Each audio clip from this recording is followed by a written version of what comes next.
de déconstruire, de reconstruire à travers le langage.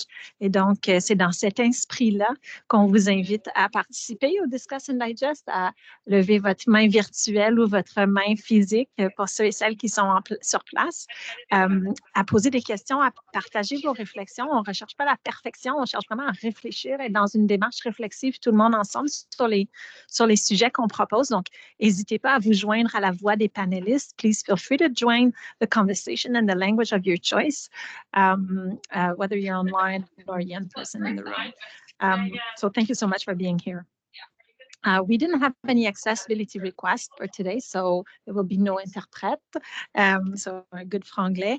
Alors, pour la rencontre d'aujourd'hui, on va avoir le déroulement suivant. Je vais présenter les panélistes, puis on va tout de suite entrer dans la conversation. We have questions, we have met before, so we will dive right in.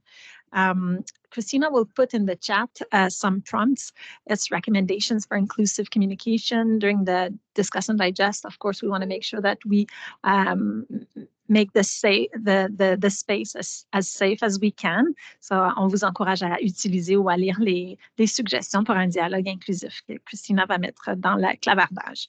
Alors, la session peut commencer. Je vais vous présenter les panélistes.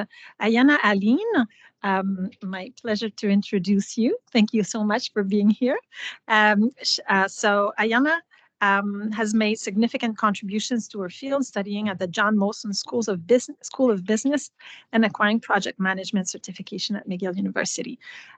She is currently holding the position of Senior Financial Policy Analyst at Health Canada, working within the Chief Financial Officer branch. She's also in her second mandate as the co-chair of the Black Employees Matter Network at both Health Canada and the Public Health Agency of Canada. Championing equity, diversity, and inclusion initiatives, Ayana is currently also a departmental union representative for the Association of Canadian Financial Officers, and she's sitting on their finance, collective bargaining, and EDI committees. She was born and raised in Montreal, Quebec. Ayana's heritage traces back to her Barbadian parents. As a mother, she balances her professional responsibility while raising three children aged from 15 to 27 years old. Beyond her work, she is an indispensable volunteer at the Côte des Neiges Black Community Association, serving as the chair of the board of directors of this organization that has been serving the English-speaking Black community of Montreal for over 50 years. Her decade-long tenure on the board of directors reflects her commitment to serving her community generously and selflessly.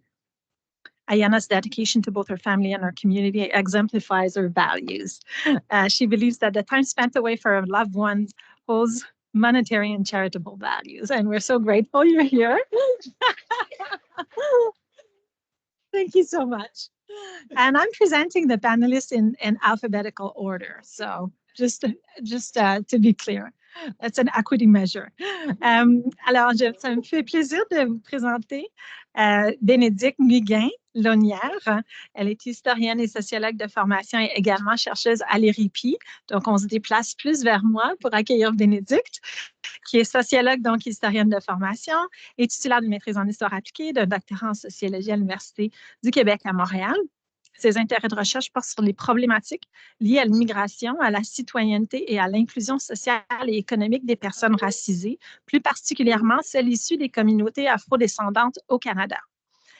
Chercheuse à l'Institut de recherche sur l'immigration et sur les pratiques interculturelles et inclusives, l'ERIPI, ses domaines d'expertise sont la sociologie de l'immigration, l'histoire afro-canadienne, le racisme et l'antiracisme et les approches en équité, diversité et inclusion. Merci Bénédicte d'être là, bienvenue. Merci à vous. I'm going to go back to the other side of the panel to present you Denise Pierre.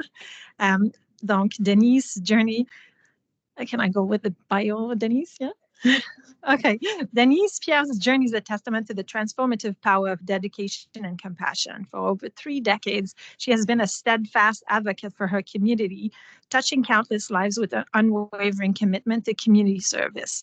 In the late 80s, she embarked on her journey driven by a profound connection to her roots. From humble beginnings, she dedicated herself to uplifting the youth, working tirelessly to provide opportunities and support. Her heart led her to work with young offenders where she saw the potential redemption and growth in every individual. Her return to Montreal to the Jamaica Association, Denise found new avenues of expression and she championed initiatives supporting single mothers. As the former president and co-founder of Women on the Rise, formerly known as Black Women on the Rise, Denise's leadership has been instrumental in fostering empowerment and resilience among the women in our community. Denise's return to Montreal also marked a new chapter in her journey, where she found purpose in working with families at the Côte des Neiges Black Community Association. She manages multiple programs aimed at addressing the diverse needs of her community, including serving as the Strengthening Families Initiative Manager. Her role as a leader reflects her dedication to empowering families and to promote positive relationships within our community and among women. Thank you so much for being here, Denise.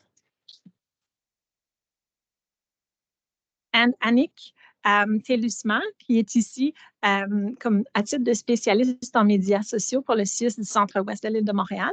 Annick est une professionnelle chevronnée du marketing, possédant une expérience solide dans les médias sociaux, les relations d'affaires et les stratégies marketing. Son parcours professionnel l'a conduite à intégrer le CIUS du Centre-Ouest de l'île de Montréal en avril 2023, donc presque un an, en tant que spécialiste des médias sociaux, où elle met à profit ses compétences et son expérience pour développer et mettre en œuvre des stratégies efficaces. Dotée d'une certification en gestion du marketing web et des réseaux sociaux, ainsi qu'un baccalauréat en design industriel de l'Université de Montréal, Annick combine une compréhension approfondie des outils et des plateformes numériques avec une vision créative et stratégique. Bienvenue, Annick. Merci d'être là. Donc, je vais faire ça rapidement pour l'introduction. Je vous explique un peu la démarche pour ce mois-ci. Je l'écrivais sur les médias sociaux. Le mois de l'histoire des Noirs, c'est un mois important pour se rappeler qu'il y a plusieurs finalités qu'on veut garder en tête. Et puis, je vais laisser les panélistes en parler un peu mieux que moi. Aujourd'hui, c'est le but de la rencontre. On a commencé nos Discuss and Digest il y a un an et on voulait parler du tokenisme en EDI et du mois de l'histoire des Noirs. On commence notre deuxième année pour la série Discuter et comprendre. Et c'était important. Ce qu'on souhaitait faire cette année, c'est de mettre une lumière particulière to really think about the woman's perspective in Black communities and to think about what it means to be a woman in Black communities in 2024. Ce qu'on sait au niveau de la recherche, c'est que la posture des femmes, peu importe les identités intersectionnelles qui viennent s'ajouter dans l'expérience vécue, les femmes et les groupes minoritaires au niveau du genre sont souvent plus propices à vivre de l'injustice, des stéréotypes, des biais ou de l'oppression. Et donc, ce qu'on voulait faire pour le mois de l'histoire des Noirs en 2024, c'était de se pencher particulièrement sur l'expérience des femmes, le vécu des femmes des communautés noires et de réfléchir à ça collectivement aujourd'hui. Alors, très contente d'avoir ces 4 panélistes avec nous. On s'est dit qu'on allait se permettre de mettre la table, as we always do in the Discuss and Digest. We really want to set the stage for having a common understanding. And je me tourne vers l'historienne. Encore une fois, tout le monde est bienvenu de s'exprimer en anglais ou en français selon sa préférence. J'aurais envie de me tourner vers Bénédicte, l'historienne de notre panel, pour qu'on se contextualise le mois de l'histoire des Noirs. Bénédicte, est-ce que tu pourrais nous amener vers l'histoire du mois de l'histoire des Noirs? Certainement, ça me fait plaisir. J'ai fait un petit travail. Ça va être un survol hyper rapide parce que le mois de l'histoire des Noirs, ce n'est pas spécifique qu'au Québec. Il y a eu vraiment des mouvements dans toutes les provinces du Canada, mais je vais essayer de faire un survol très, très rapide. Donc, le mois de l'histoire des Noirs, comme on le connaît aujourd'hui, c'est en février, mais on trouve la source vraiment, les origines, c'est aux États-Unis, donc chez nos voisins du Sud, et ça commence en 1926. Et là, je m'excuse, je vais utiliser peut-être quelquefois le mot en N, mais je suis historienne, on fait du travail d'archives, donc c'est d'être authentique. Ici, je pense que vous l'avez compris, on est dans un espace sécuritaire. Mon intention n'est pas de blesser qui que ce soit. Donc, ça commence en 1926 avec ce que les Américains appelaient la Negro History Week. Et ce n'était pas célébré pendant tout le mois de février, c'était seulement la deuxième semaine du mois de février. Pourquoi je trouvais ça important d'en parler, en fait, qu'on en avait discuté avec Christine, c'est qu'en ce moment, Je trouve que des fois, le mois de l'histoire des Noirs, c'est un peu comme un gros carnaval. On sent que c'est un mois avec plein de festivités, alors qu'il y a des origines, il y a des fondements qui, on doit, je pense que ce mois-là sert également à commémorer tout ce travail qui a été fait. On le célèbre comme ça aujourd'hui, mais je suis sûre que dans 10 ans, 20 ans, ce sera probablement autrement en fonction des avancées puis de la transformation les différentes transformations qui vont se produire au sein de la société. Donc, cette semaine, cette Negro History Week, elle a été mise sur pied par le docteur Carter G. Woodson, qui était comme moi historien, mais moi, c'est à l'UQAM. Lui, il était formé à Harvard et il a consacré toute sa vie à travailler sur l'histoire des Noirs américains, évidemment. Donc, pourquoi ce mois de février? Souvent, les personnes disent, pourquoi il fait froid? Nous, les personnes afrodescendantes, on aime le soleil.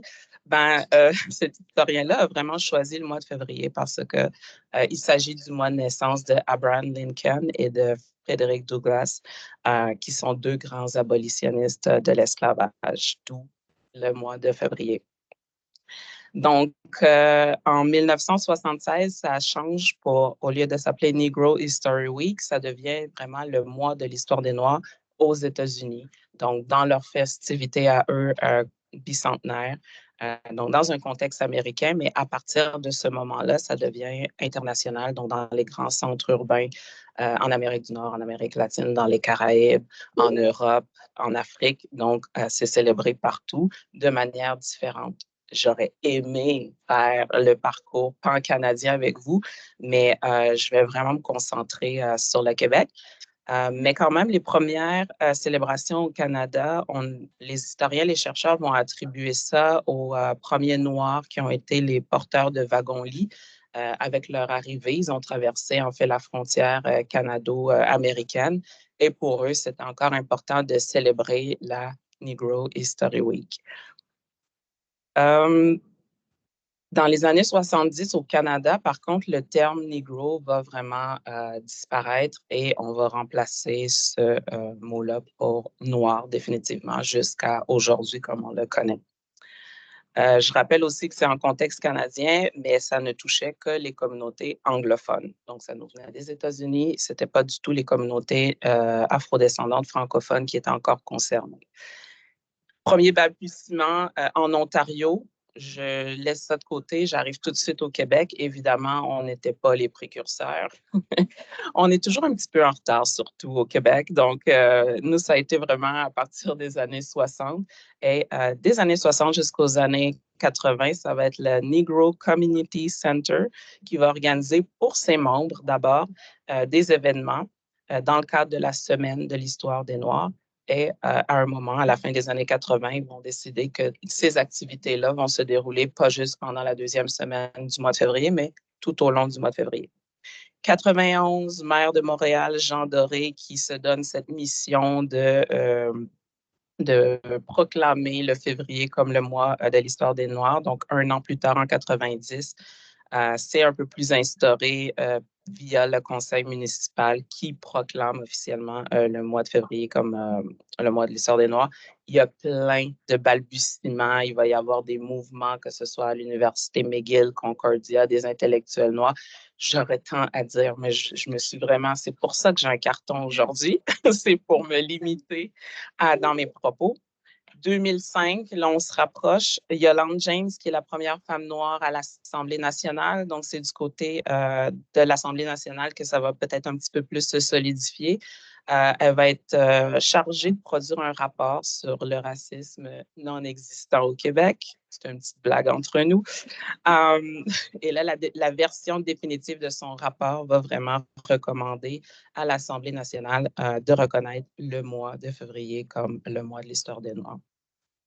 2006, projet de loi 39, et on est là aujourd'hui, donc création ou établissement de la table ronde qu'on connaît, qui s'occupe d'organiser, coordonner l'ensemble des activités.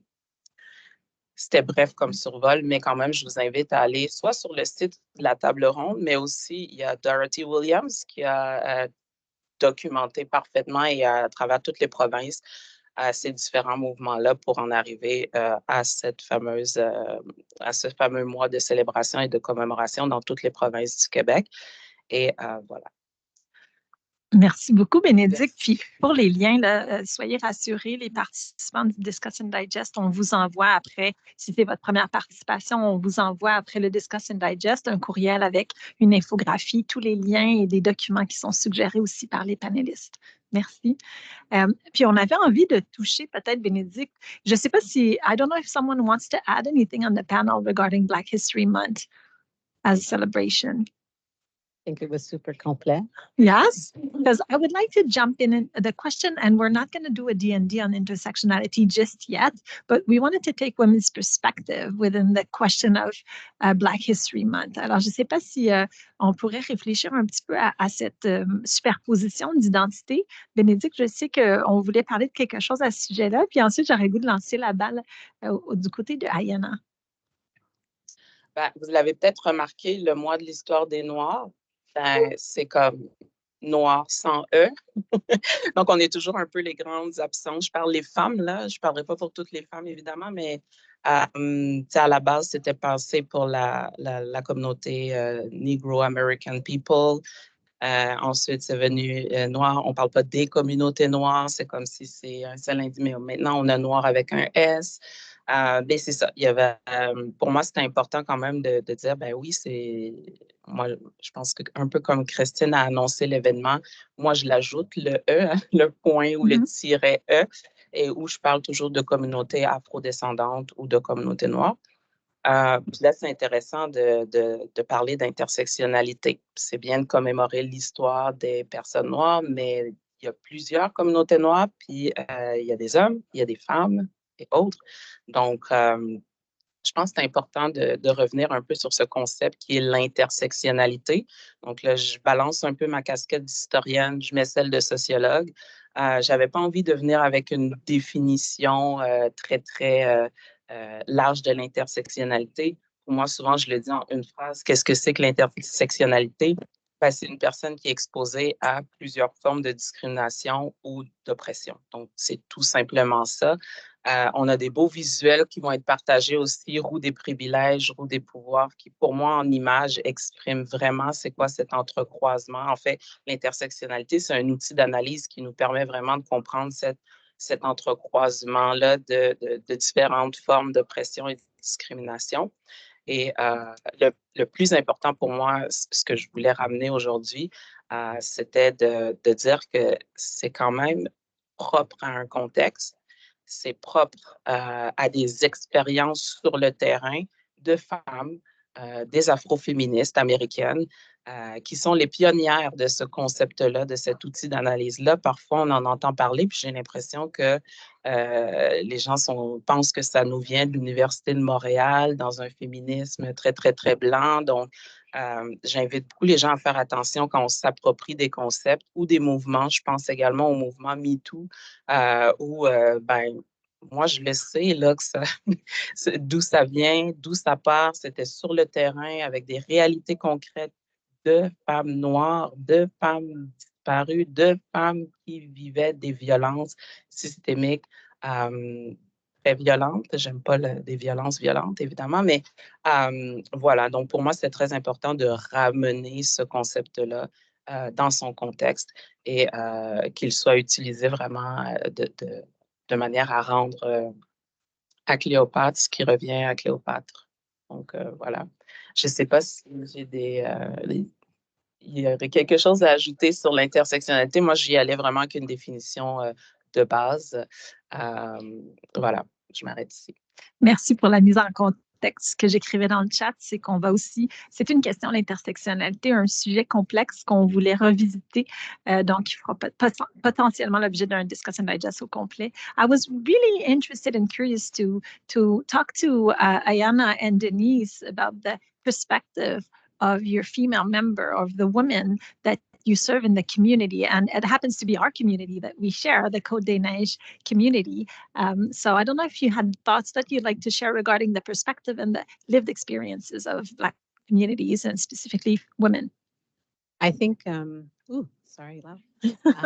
Just to touch a little bit on the Black history part Mhm. and touch a little bit about all of it. So if we talk about Black history and English, Black Canadians in Quebec, that is its own intersectionality and duality of having double kind of racism or discrimination, sorry, on two levels. And if we talk about the Black history here in Montreal, and NCC is a perfect example, but also the birth of all of the other community centers, including our own, are from the NCC, and were mostly led by women who came here to work in homes or to work as nurses, as you know, coming over here, leaving their children behind.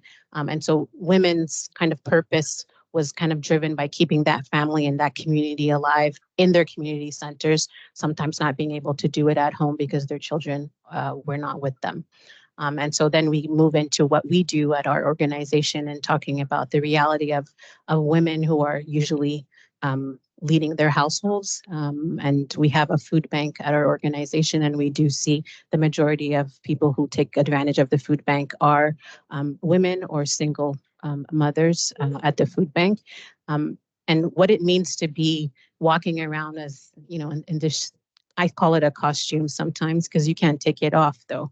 And what that means to be English speaking, I think we forget that sometimes in Quebec, especially now with the famous bills, that they can't get service. This is a reality that you can't get service. You cannot get help at your kid's school if they're having problems, and the teachers are telling you that you have to find the help to bring to the school for a parent-teacher interview or to understand the form that they sent home, which is sometimes important, that is related to getting them tested or getting, you know, any kind of additional help.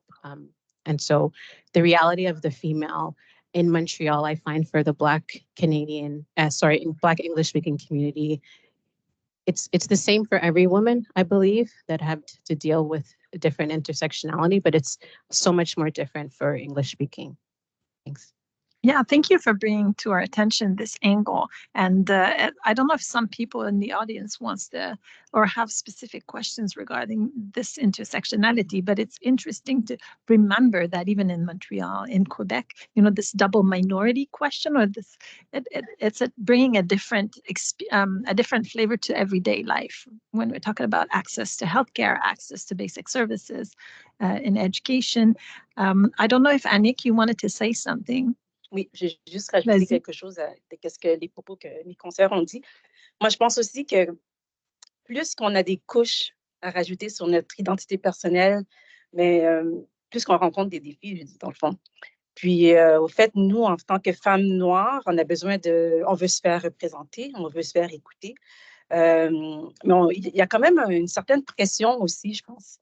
Je me rappelle, moi, quand j'étais plus jeune, mon père nous disait à moi et à ma sœur, mais pour être égal aux Blancs, il va falloir que tu fasses 2 fois plus d'efforts. Puis peut-être que dans le temps, quand il me disait ça, j'étais trop jeune, donc je ne le prenais pas vraiment au sérieux. Mais au fil du temps, avec ma carrière, l'avancement de ma carrière et tout, je me suis rendu compte qu'il avait raison, en fait. Puis je me suis rendu compte que justement, surtout moi, venant du marketing, c'est quelque chose qui est rapide, on évolue rapidement et il faut toujours suivre les tendances et il y a de la compétition, justement.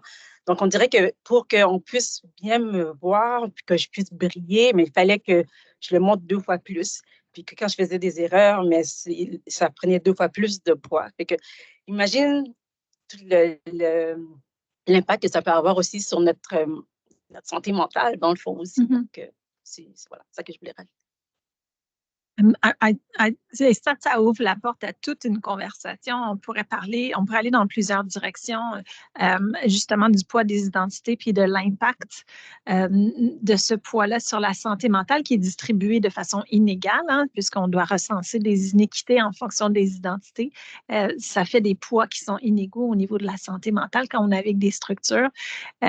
Puis là, je vois Denise qui me regarde et I'm a bit curious.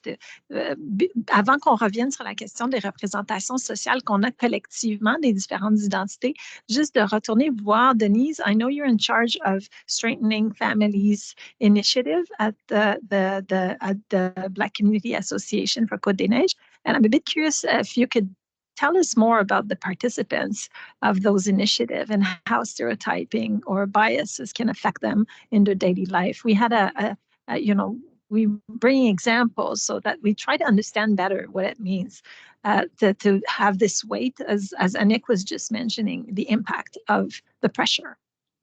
Yes, okay, thank you. Sorry, I'm a little nervous, but I'll get there.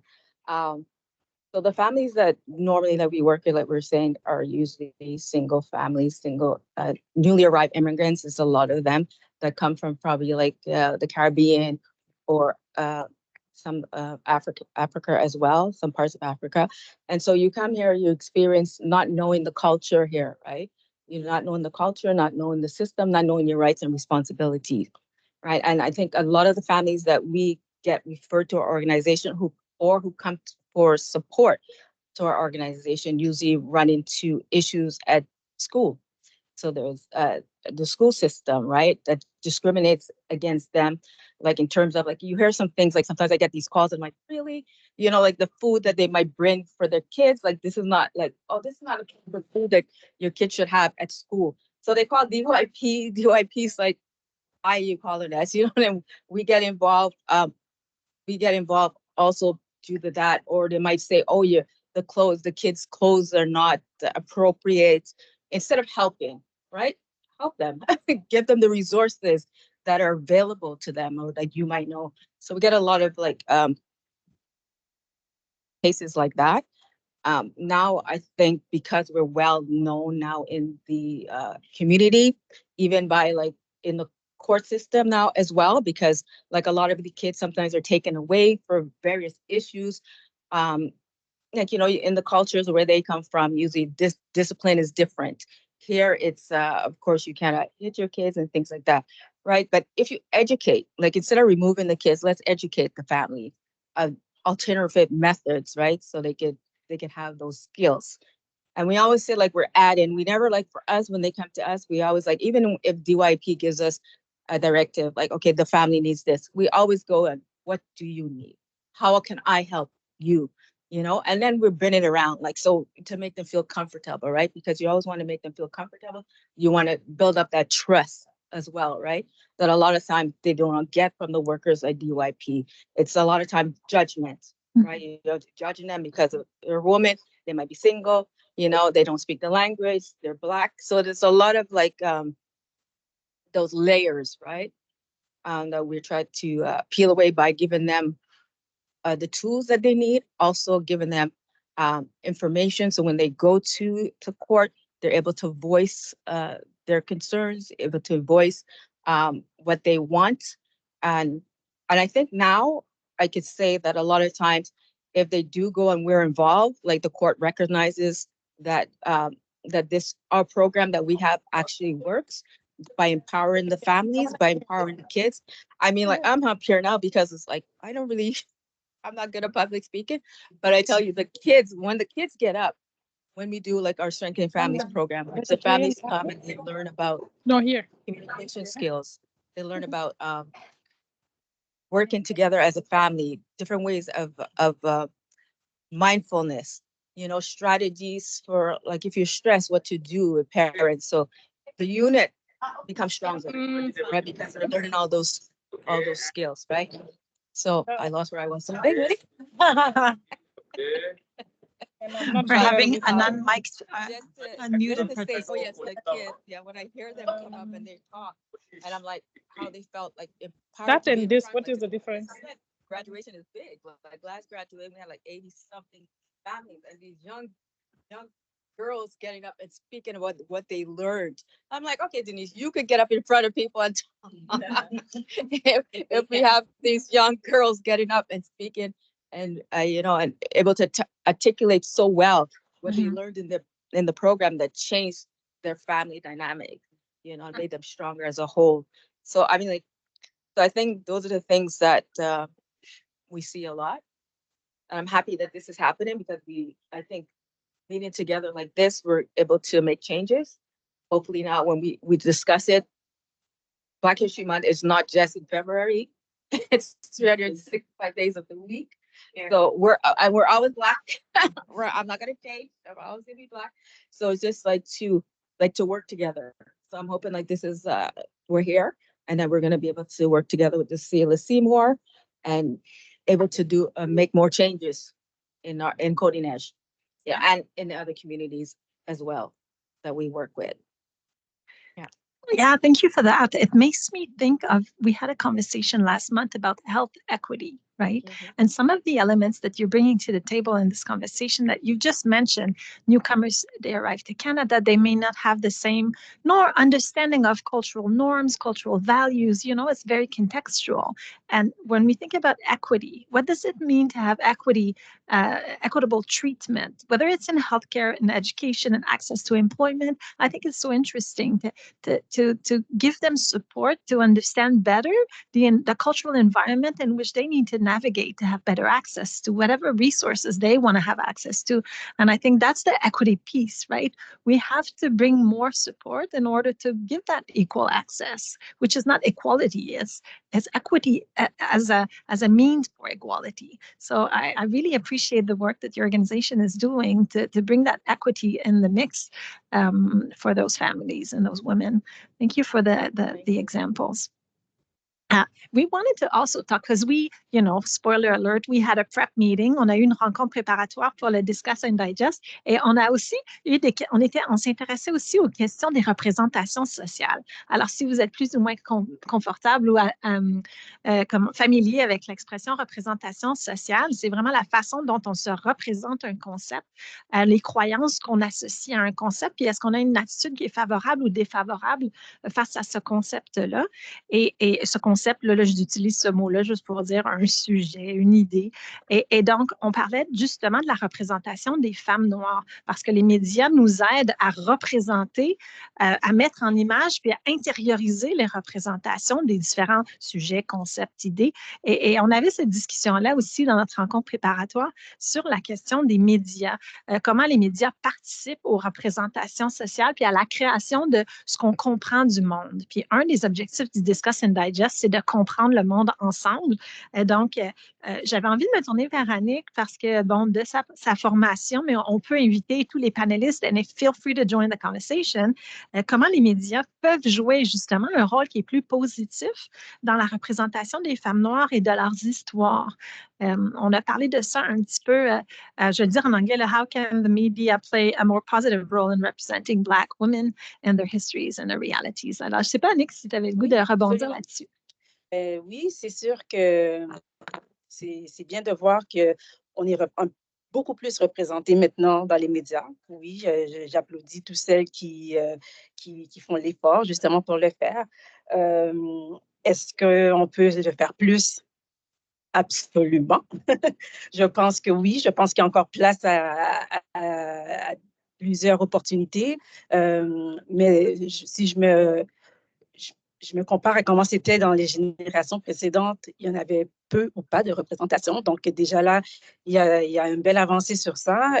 C'est sûr que dans le temps, on se tournait peut-être plus vers les médias américains, justement la télévision américaine, parce que là, on voyait, en tout cas dans mon cas, si je pourrais dire, là, que je voyais je trouvais que je pouvais me représenter dans des émissions américaines qui montraient des familles noires et des femmes noires qui avaient du pouvoir et tout et tout.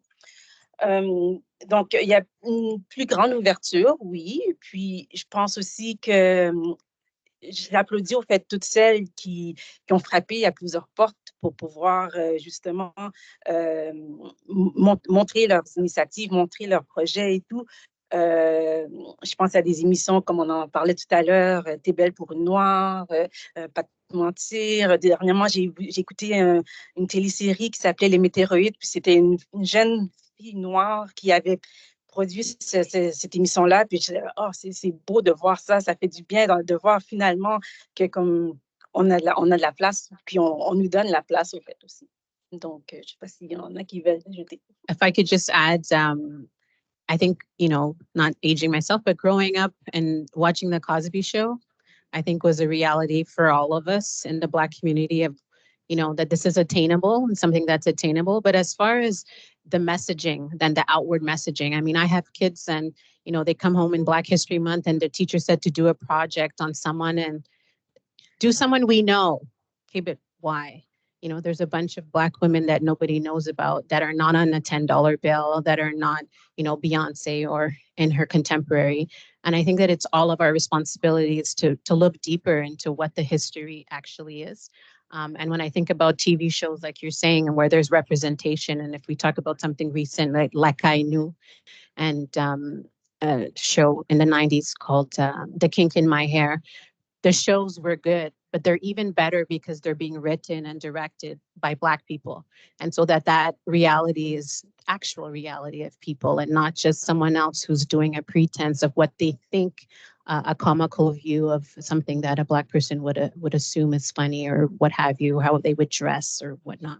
So I think it's really empowering us all to take a step back and, take a look at that movie that you like or those songs that you like and who's really behind them and are they giving you a really true story of, the reality of the Black community. Yeah, and I like that because it speaks to the social changes throughout the years too, right? So I think as a society, we're much more attuned to the subtleties today. It's not just a question of representation. Who has access to the power, to the financing to do those? So the distribution of resources has to be thought out too. It's not just who are we representing in what space, because otherwise there's the question of tokenism that comes quite quickly to mind. Est-ce qu'on fait de l'instrumentalisation si on ne donne pas l'accès aux ressources également, pas juste de l'espace public puis de la représentation? So thank you for bringing that up. Bénédicte, je ne sais pas si tu veux contribuer. Oui.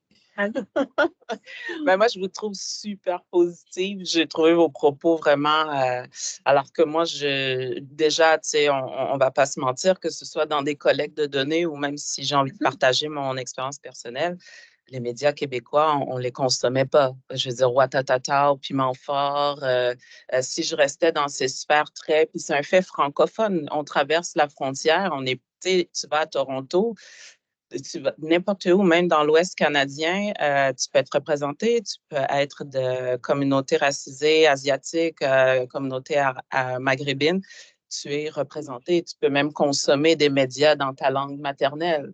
Au Québec, c'est souvent des gens qui, j'allais dire qui me ressemblent, mais qui ne me ressemblent pas vraiment. Les personnes afrodescendantes, elles ont un type de corps particulier, elles ont un teint de peau particulier, généralement encore plus clair que le mien, et même l'accès à l'industrie. C'est Lakainu, vous en avez parlé, oui, c'est bien, il nous en faut davantage des shows comme ça, mais la réalité, c'est que même l'accès au financement est très controversé. C'est de dire, hey, on a tokenisé un producteur sur 4. Ah, c'est notre afro-descendant de service et on a le financement, mais quand on regarde les 3 autres producteurs, they are all white. And I'm like, donc, je termine avec ça. C'est la petite sociologue en moi, tu sais, Ghassan Haj, j'en ai déjà parlé dans d'autres contextes multiculturels, ce capital national. Il y a vraiment des personnes afrodescendantes qui vont aller chercher un capital national, c'est-à-dire où il y a très, très peu d'espace pour eux, ils vont y accéder. Et là, au lieu d'utiliser leur notoriété c'est une représentation qui n'est pas du tout la réalité des femmes afrodescendantes dans ce Québec et à travers le Canada. Donc, c'est un fait très francophone. C'est une réalité d'une industrie qui est encore trop fermée. Et je terminerai peut-être juste en allant du côté de l'humour, une industrie que je consomme peut-être plus, de voir des salles de spectacle de personnes racisées comme, je vais nommer Rachid Badouri, par exemple, qui va remplir des salles complètes de personnes non racisées. Le 12 avril, on a Fari, qui lui aussi fait des plateformes Netflix, qui est francophone, donc sa langue maternelle est celle dans laquelle il s'exprime est le français. Il remplit des salles de personnes racisées au Québec. Donc, c'est pour dire pourquoi on est obligé d'aller chercher à l'extérieur des personnes racisées pour pouvoir les consommer nous, alors qu'ici, tu as la place pour 2 personnes, puis souvent, ils sont là pour 20 ans. Tu sais, Grégory Charles, moi, je l'ai vu là c'est comme Sugar Sam, il est là, ça fait des années. Donc, c'est toujours les mêmes personnes qui ont été choisies par qui? pas les personnes de la communauté, mais la société haute qui a dit, ah, lui, il est gentil, lui, il est bon, lui, il nous dit merci tous les jours, ah, il parle comme nous, OK, c'est bon. Donc, c'est là qu'il y a un gros, gros manque de diversité. Puis là, on n'est plus juste dans la représentation, on est dans la représentativité des réalités. On n'y est pas du tout. Donc, c'était peut-être plus le petit côté dark side que je voulais amener, mais de manière plus systémique, avec une vision beaucoup plus globale pour rappeler que oui, la Kainuu, c'est incroyable, mais en même temps, regardez les commentaires sur Internet, il y a un déferlement de commentaires haineux. Si vous n'êtes pas content, rentrez chez vous. C'est pour vous dire que oui, on a une petite place, mais ça coûte cher. Ça coûte cher à une communauté de dire on l'a pris la place avec beaucoup, beaucoup d'alliés, on va dire ça comme ça. Beaucoup de mentorat. C'est comme si on n'était pas capable de le faire nous-mêmes. Tout était mentoré, les caméramans, les ci, les ça. Donc, même le mentorat était en mode dichotomique, binaire, noir, blanc. Donc, moi, ça me gêne un peu de tout de suite crier à la réussite. Il faut aussi qu'on identifie les différentes barrières systémiques pour pouvoir trouver des solutions systémiques. J'arrête. Mais moi, je pense pas que c'est. Je veux juste dire, Bénédicte, merci pour ton intervention et je ne pense pas que c'est d'être dans le. Je sais pas comment te formuler ça, on the dark side. I think it's critical thinking. Puis je pense que l'objectif définitivement de nos conversations, c'est de fédérer des points de vue différents. Alors, merci pour ton courage de brasser la conversation, mais aussi parce que ce sont des réalités qui peuvent coexister. Et c'est ça qui n'est pas si simple. C'est pas noir ou blanc. On est dans plusieurs réalités qui coexistent. Autant l'intersectionnalité, c'est quelque chose de complexe, autant ce que tu viens de nommer, c'est une réalité sociale ou un fait social complexe pour laquelle il n'y aura pas une seule initiative qui va amener une solution unique. Donc, je pense que c'est important d'avoir cette perspective-là. Je te remercie pour ça. Je vois qu'il y a une main levée en ligne. Alors, Viviane, je vous inviterai peut-être à prendre la parole. Si Viviane est toujours là. Oui, je suis là. J'essaye de. Oui, voilà. Bonjour et puis merci beaucoup pour tous ces témoignages, ces échanges sur la clarification sur les concepts de l'intersectionnalité. Je voulais juste rebondir parce que c'est tellement riche. Je voulais juste rebondir très rapidement sur les représentations par les médias de la femme noire et préciser pour ma part que être noir.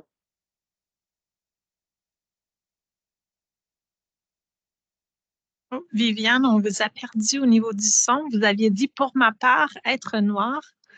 Alors, on attend la suite.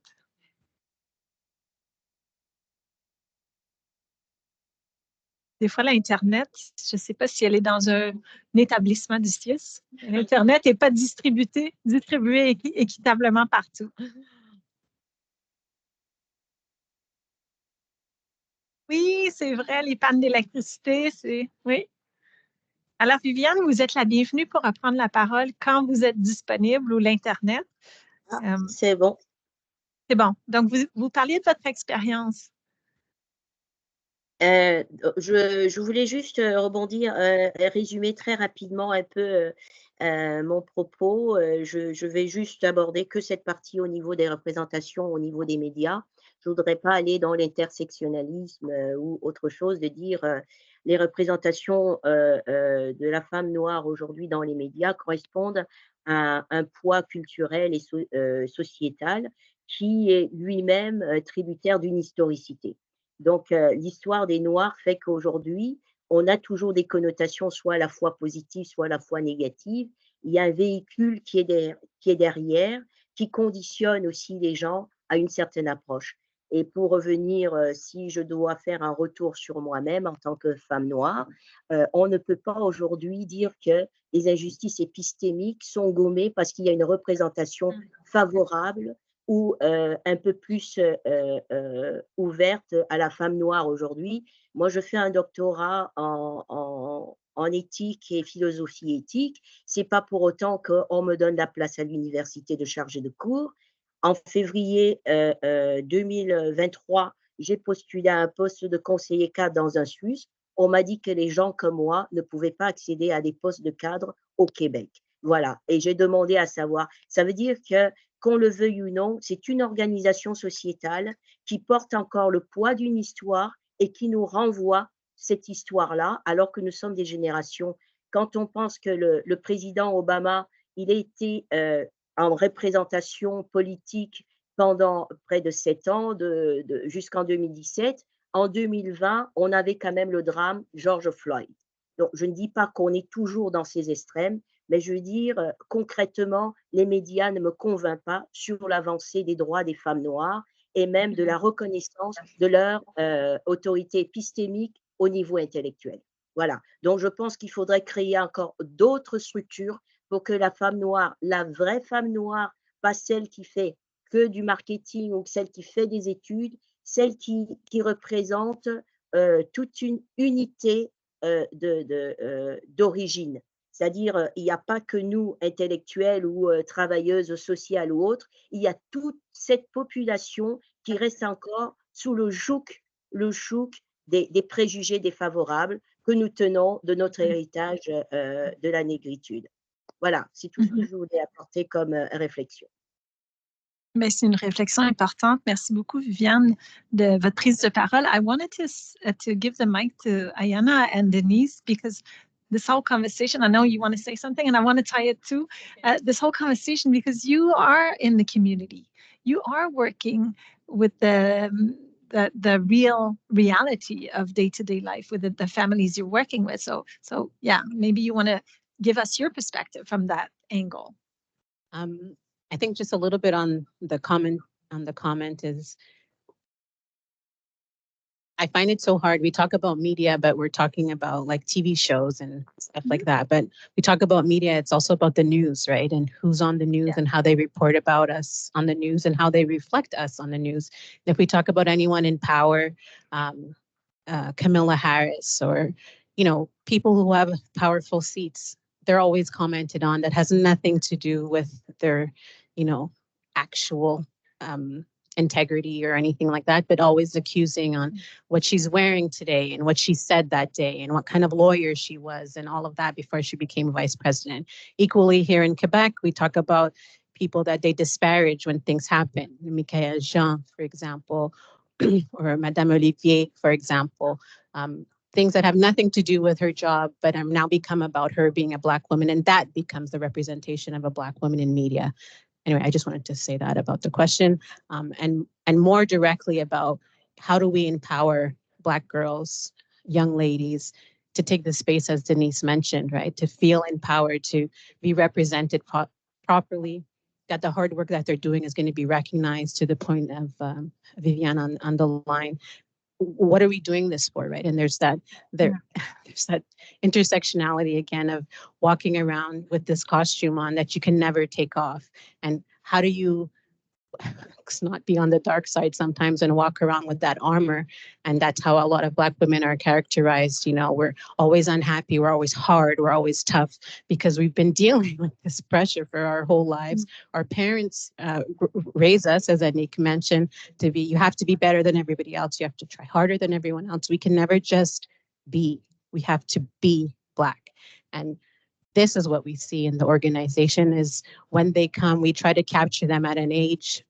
We try to capture them at an age where we can still empower them to be the leaders in the community. I started at the BCA when I was 12 years old, and went through some of the programming and had role models in my life like Kathy Roach, that changed my parcours, right? And I knew that I could never be as wonderful as you see as workers. I did the little test in high school and it said, nope, that's not in your line of sight at all. But I'm able to help in other ways. And I think that we need to make sure that all of the help that's out there is incorporated in the work that we do every day, and that these families that work and the women that come through, as Denise mentioned, some of the ones we do work with, I guess everyone knows DPG when you said it, right? Everybody knows what that is. But we get referrals. We are the recommended from the DPG for all Black English-speaking families. So if anyone gets signaled, they're supposed to contact us so that we can culturally support the families to keep them out of the system. And so that works 100% of the time, because everybody's on the line, but obviously not. And the reality is these families are being contacted because they've just come from their country. They've given their son a huge breakfast with, as we call it, hard food and porridge, and he only needs crackers and cheese for lunch. And then we're being called because he's being neglected. He's not getting lunch. So these are the realities that families are dealing with and that they don't fully understand, because where they do come from, there is an empowerment in the education system. Teachers are in charge, teachers do, whatever. And so they adhere to what they're being told, not knowing any better. And that's where we come in to try to assist and give some cultural support to also the educators to understand what that is, to the social workers to understand what that is, and to further give support, as Denise mentioned, like at court and these other things. And we're not saying that, every Black family that signals shouldn't be signaled. Sometimes there are issues that we need to help with. But as you mentioned earlier, where is the equity line versus the equality line? Where is that line that we say, okay, well, they don't have winter clothes because they come from Nigeria, and all of the clothes that they got are from, Village des Valeurs, puis c'est au mois de mars, puis il y en a plus. So how do we help them instead of saying, oh, how come they don't have? But where do we give them the support so that they can have a good start in the community? Thank you for that. I'm looking to see if we have interventions in the room, questions, reflections, comments. I'm looking online. Good. So I don't know if one of the panelists wants to bounce back or if I move on, because I have reflections and questions, right? Annick, oui. Annick et Bénédicte, on a toutes plein de choses à dire, mais go. Mais au fait, take your time. Je voulais juste aussi mentionner, parce qu'on faut parler aussi de notre CIUS, il faut parler aussi de ce que je fais comme mon rôle en tant que spécialiste des réseaux sociaux. En fait, je pense que ce qui est intéressant dans mon emploi du temps, c'est que j'ai l'opportunité de pouvoir faire du contenu qui est beaucoup plus inclusif aussi. Puis je pense que c'est ça la beauté de notre CIUS, c'est qu'on veut mettre en valeur toute la diversité qu'on a. Donc, plus qu'on a de la diversité, plus que ça va apporter des opportunités à d'autres, plus que ça va donner de la richesse à notre CIUS, plus que ça va donner un peu un sentiment de loyauté, au fait, aussi. Donc, imaginez si moi, en tant que quelqu'un qui veut mettre de l'avant la femme noire sur nos réseaux sociaux, mais mettre les projets, les initiatives, les profils des femmes noires sur les réseaux sociaux, en fait, je serais contente de dire comme ça que j'ai accompli quelque chose, dans le fond. Donc, j'invite souvent de dire que parlez-nous dans le département des communications. Nous, c'est quoi vos initiatives, tout ça, pour qu'on puisse justement les mettre en valeur, dans le fond.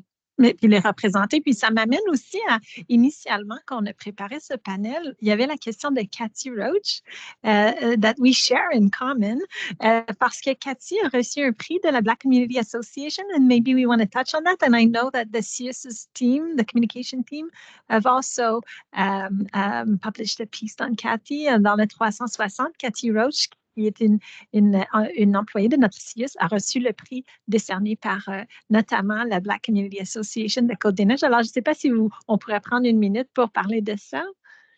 Well, we celebrated our 50th anniversary in 2022. COVID, blah, blah, blah. We had the gala last year. And we recognized Cathy for her years of service of the organization. And still, she was an employee there when I was 12 years ago. And she always was connected with the CIUS or CLSC at that time. And I know that she still continues with the CIUS, but she's always stayed in contact, mostly with Denise as part of the Strengthening Families initiatives. And if you just go check online from the Table Ronde that also awarded her as a laureate this year for 2023. I think everyone in Montreal who has English-speaking Black Montrealer knows who Cathy Roach is. If they were here for longer than 5 years, they should. She has been an impact in everyone's lives, I think, personally and professionally, especially, I would say, for the group of kind of my cohort that went through with her, young Black women, who I can say all of us have a stature in our lives based on her as being a role model. Just want to add that's the reason. she's the reason I'm here today. But I was really upset when she gave my name because I'm like, Kathy, you know, I don't like to talk in front of people. I'm not too happy with you. And she said, and you know, so she's very supportive of the Black community. She's always there. She's always connecting us to uh, people in the CS that could help us and to give us resources that we could utilize with our clientele. So yes, to Kathy, woo woo. Yes. And she couldn't join us today because now she's so busy, but she said she would watch the recording. So that's one was for you, Cathy. Et donc, pour revenir à ce que Annick, tu disais, c'est le fun aussi de pouvoir représenter les équipes. Tantôt, Bénédicte faisait la distinction entre la représentation puis la représentativité. Alors, je pense qu'on est en évolution comme organisation, puis c'est le fun que toi, tu aies ça comme intérêt, puis comme levier d'action aussi dans ton travail sur les médias sociaux. The Discuss and Digest is already coming to an end. We usually go over, but I want to make sure that we leave time for a last word from our panelists. Je sais que Bénédicte a quelque chose à dire. Je suis certaine que chaque personne sur le panel a quelque chose à dire. I see no hands raised, so I'm going to leave the last words to the panelists. Je ne sais pas, Bénédicte, si je peux t'inviter à prendre la parole pour dire une réflexion finale ou nous partager quelque chose qui t'habite ou qui est vivant en toi en rapport avec la conversation. Oh! Ben, ça peut faire un mot de la fin, là. Moi, en fait, je voulais rebondir sur les propos qui ont été partagés par Viviane. Puis je trouve que c'est un beau rappel qu'elle a fait un peu de cette histoire qu'on ne doit pas perdre, l'histoire coloniale, puis les institutions, on y est encore, on a un héritage à gérer, il y a des résidus encore, et quand on parlait justement de la représentation des femmes, on va le donner comme ressource, mais le mythe de la femme noire, je pense que tous les stéréotypes de la femme noire très, très forte, la femme noire enragée, la femme noire toujours fâchée, la femme noire aussi douce, nounou, la femme noire. Donc, tous ces stéréotypes-là qui se reflètent encore dans nos institutions. Quand on regarde le milieu de la santé, puis je pense que COVID, la réalité COVID avec les travailleurs, travailleuses essentielles, on a encore plus vu ces écarts dans la société avec des métiers ou des professions considérées comme étant essentielles. Je pense aux travailleuses, travailleurs de la santé. Cette image de la femme nounou qui prend soin des autres, cette image aussi de la femme hyper sexualisée, on l'a vu dans un contexte plus américain. Aujourd'hui, on le voit, je pense, avec je vais nommer juste une famille, les Kardashian, qui pendant des années se sont appropriés des attributs corporels de la femme noire pour ensuite, 10 ans plus tard, après avoir fait des milliards de dollars, dire c'est plus à la mode tout ça, là. C'est fini les grosses fesses, les grosses lèvres, les tresses, le teint basané. On redevient naturel, puis c'est ça les nouvelles normes, les nouveaux standards de beauté. Donc, il ne faut pas oublier que nos institutions sont encore très, très intimement liées à un héritage colonial. On est dans une économie libérale au Canada. Je pense qu'on le voit aussi dans les moyens de transport. On a des personnes noires des Caraïbes qui sont venues pour une raison particulière, pas volontairement, mais pour combler des postes à une autre époque. Hein. C'est derrière nous, on n'était pas nés, je pense, la majorité d'entre nous. Donc, c'est ça, c'est pour dire qu'il y a une certaine continuité, puis c'est sur ça qu'on doit travailler. On doit d'abord les dénoncer, ensuite les reconnaître et travailler à la déconstruction de toutes ces réalités, ces formes d'oppression et ces formes d'exclusion qui existent, je dirais, dans toutes les sphères, que ce soit l'économie, l'éducation, la santé, l'environnement. Voilà. Donc, je m'arrête ici. C'était peut-être mon petit mot de la fin et merci. Merci, Bénédicte. Denise, I see you're ready. Well, I'd like to say that, by being able to come here and to talk and to talk about intersectionality, which is a word that was coined by, Kimberly Crenshaw, right? Because women were not being seen in the court, and a lot of cases were being thrown out, so there wasn't a word, right, to use, right? So the judges and stuff like that, they were not understanding the uniqueness of Black women, right? Because they were Black, and they were female, right? So a lot of these cases were thrown out. So this is what I'm trying to say is that you know, we could change policies. Things could change in our community. Change could change in Côte-des-Neiges for women, for Black women, you know, for women of color. You know, so I think it's important that we have these discussions, that we come together, we work together to change policies. So I'll end there.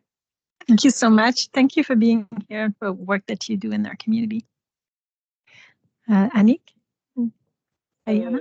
Oui, mais en fait, on se demande souvent qu'est-ce qu'on peut faire pour justement essayer à mieux comprendre nos réalités et tout. Mais je pense que la première chose, ça serait de ne pas avoir peur de poser des questions, en fait, de voir un peu c'est quoi nos enjeux, c'est quoi nos défis, puis de rester vraiment à l'écoute de qu'est-ce qu'on veut mettre sur la table et tout.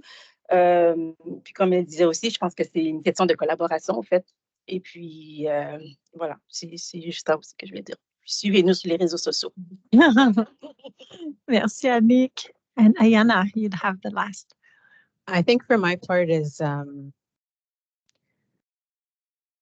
think we forget about what, I think institutions have a lot to do with empowering people and moving that kind of scope forward.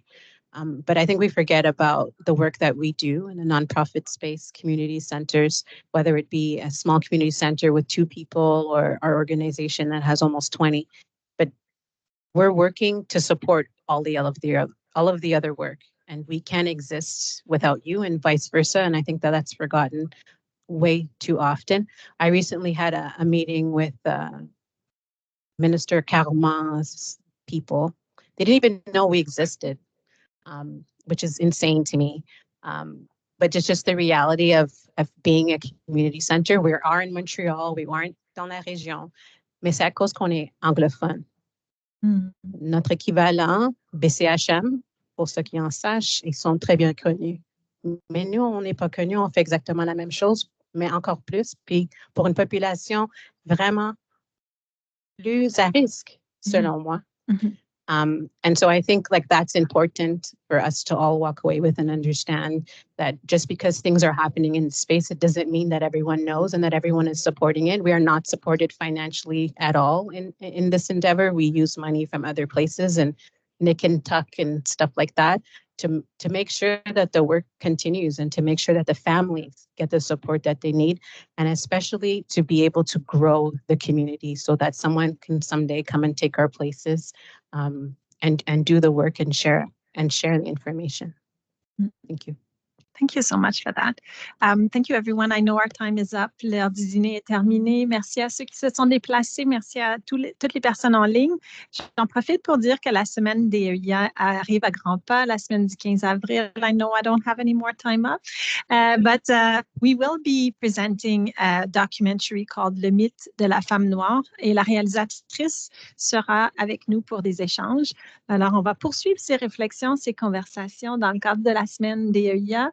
Avec plus de sujets, évidemment, on va élargir ça et on va vous offrir une programmation plus variée. But I'm very grateful we got to end the month with these panelists. Merci encore de vous être déplacés.